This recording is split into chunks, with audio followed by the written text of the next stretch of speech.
이 새벽에 함께 묵상할 말씀은 마태복음 6장 19절에서 34절까지입니다. 마태복음 6장 19절에서 34절.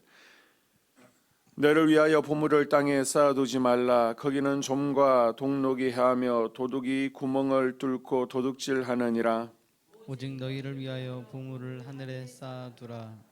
거기는 좀이나 동록이 해하지 못하며 도둑이 구멍을 뚫지도 못하고 도둑질도 못하느니라. 내 보물 있는 그곳에는 내 마음도 있느니라.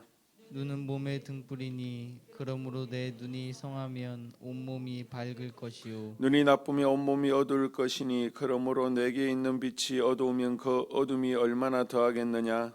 한 사람이 두 주인을 섬기지 못할 것이니 혹 이를 미워하고 저를 사랑하거나 혹 이를 중히 여기고 저를 경히 여김이라. 너희가 하나님과 재물을 겸하여 섬기지 못하느니라. 그러므로 내가 너에게 이르노니 목숨을 위하여 무엇을 먹을까 무엇을 마실까 몸을 위하여 무엇을 입을까 염려하지 말라. 목숨이 음식보다 중하지 아니하며 몸이 의복보다 중하지 아니하냐. 공중의 새를 보라. 심지도 않고 거두지도 않고 창고에 모아들이지도 아니하되 너희 하늘 아버지께서 기르시나니 너희는 이것들보다 귀하지 아니하냐. 너희 중에 누가 염려함으로 그 길을 한 자라도 더할 수 있겠느냐. 또 너희가 어찌 의복을 위하여 염려하느냐. 들의 백합화가 어떻게 자라는가 생각하여 보라. 수고도 아니하고 길쌈도 아니하느니라. 그러나 내가 너에게 말하노니 솔로몬의 모든 영광으로도 입은 것이 이 꽃 하나만 갖지 못하였느니라. 오늘 있다가 내일 아궁이에 던져질 부들풀도 하나님이 이렇게 입히시거든 하물며 너희일까 보냐. 믿음이 작은 자들아. 그러므로 염려하여 이르기를 무엇을 먹을까 무엇을 마실까 무엇을 입을까 하지 말라. 이는 다 이방인들이 구하는 것이라. 너희 하늘 아버지께서 이 모든 것이 너희에게 있어야 할 줄을 아시느니라. 그런즉 너희는 먼저 그의 나라와 그의 의를 구하라. 그리하면 이 모든 것을 너희에게 더하시리라. 그러므로 내일 일을 위하여 염려하지 말라. 내일 일은 내일이 염려할 것이요 한날의 괴로움은 그날의 족하니라. 아멘. 아멘. 마태복음 6장 후반부 19절에서 34절은 천국 시민의 일반 생활에 대해서 말씀하고 있습니다.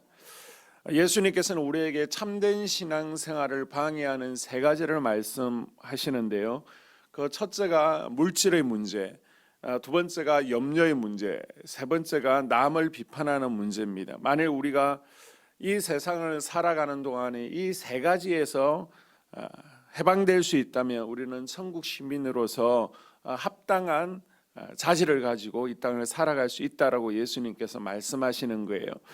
자, 먼저 예수님께서는 보물을 하늘에 쌓아두지 말라라고 19절에서 24절에 말씀하십니다. 세상적인 물질관에 대해서 경고하시고 재물의 올바른 방법, 사용 방법에 대해서 말씀하시는 겁니다.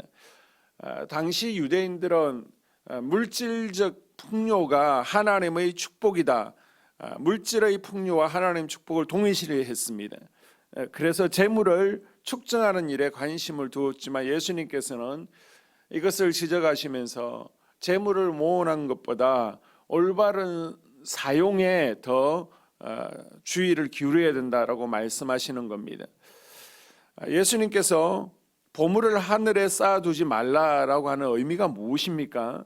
이 땅에 쌓아두는 것은 어리석다는 것입니다. 보물을 땅에 쌓아두지 말라라는 말씀이 돈을 벌지 말라, 저축하지 말라라는 말씀이 아니에요.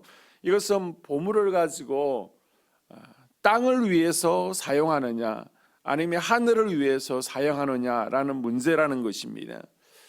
유한하고 한시적이고 썩어질 세상에 우리 인생의 모든 것들을 집중 투자하지 말고 좀 영원하고 그리고 내세적인 것에 모든 것을 투자하라라는 말씀입니다.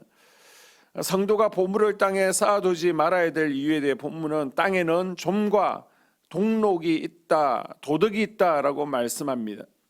여기서 좀은 옷을 갉아먹는 곤충을 의미하죠. 동록은 철 같은 것에 이제 녹이 나는 것을 의미하고 있습니다.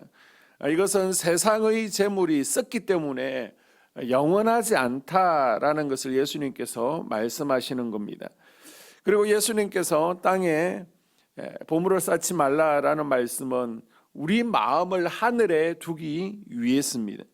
이 말은 두 가지 의미를 가지고 있습니다. 이 세상의 재물에 대해서 너무 집착하지 말라라는 뜻이고요. 또 재물을 쓰되 하나님께서 기억하실 만한 곳에 쓰라는 것입니다. 비록 우리가 슬픔과 저주의 이 땅을 살아가고 있지만 하나님 나라의 마음을 두고 살 수 있도록 하나님께서는 하늘에 보물을 쌓아라 라고 말씀하셨습니다. 21절에 보니까 내 보물이 있는 그곳에 내 마음이 있느니라. 보물이 하늘에 있으면 우리가 하늘을 생각할 것이고 또 이 땅에 있으면 세상만 생각하게 된다는 것입니다. 우리가 이 땅에 살아갈 때 하늘의 삶을 살아가느냐 아니면 땅의 삶을 살아가느냐는 우리가 하기에 달려 있다는 겁니다. 우리의 물질이 어디에 있느냐에 따라서 우리가 이 땅에서도 하나님 나라의 삶을 살아갈 수 있다는 것입니다.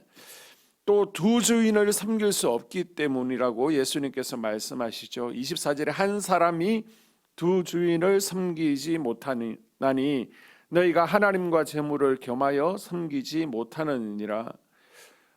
돈의 위력이 얼마나 큰지 사람을 지배하는 주인으로 예수님께서는 비유를 하십니다. 이 물질이 하나님의 자리를 대신하고 있다는 것입니다.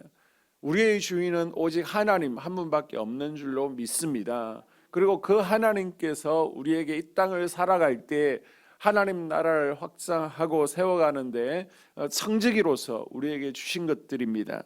우리가 항상 청지기라는 사실을 잊지 아니하고 하나님을 한 주인으로 모시고 살아가는 우리가 될 수 있기를 바랍니다. 그리고 25절에서 마지막 34절까지를 보게 되면 우리 예수님께서 이 땅을 살아갈 때 걱정과 염려하지 말라라고 말씀하십니다. 우리가 하나님을 믿는다라고 하면서 걱정과 염려를 내려놓지 못하고 살아갈 때가 있습니다. 우리가 걱정하고 염려하는 것은 하나님 나라를 어떻게 세워나가야 하는 것인가, 이런 거룩한 염려가 되어야 되는데 이것보다는 땅에서 삶의 염려를 하게 됩니다. 예수님께서는 의식주에 대해 지나친 걱정과 불안을 떨쳐버리라라고 말씀하십니다. 왜 그렇습니까? 25절에 이것은 하나님의 명령이라는 것입니다. 이 명령이라는 것은 해도 되고 하지 말아야 되는 것이 아니라 당연히 해야 되는 것입니다. 하나님께서는 우리에게 염려하지 않았으면 좋겠다 권면의 모습으로 말씀하지 않습니다.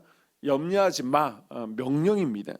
그리고 25절 26절을 보게 되면 염려 그 자체가 불신앙이고 또 하나님에 대한 신뢰가 부족하기 때문에 생기는 것임을 보여주고 있습니다. 26절 말씀의 논리는 하나님께서 우리에게 생명을 주셨는데 당연히 먹을 것도 주시지 않겠느냐, 또 몸을 주셨는데 당연히 입을 것을 주시지 않겠느냐라는 논리입니다.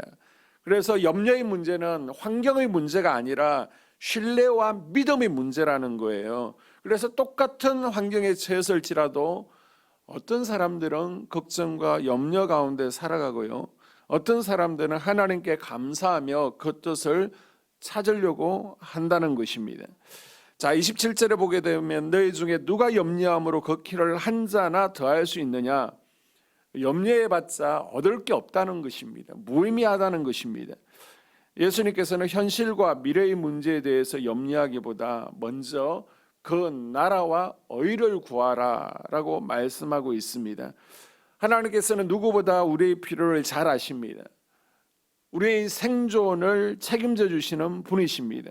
우리가 삶의 우선순위를 영적인 문제에 둔다면 하나님께서 필요한 모든 것들을 공급해 주시고 채워 주실 줄로 믿습니다.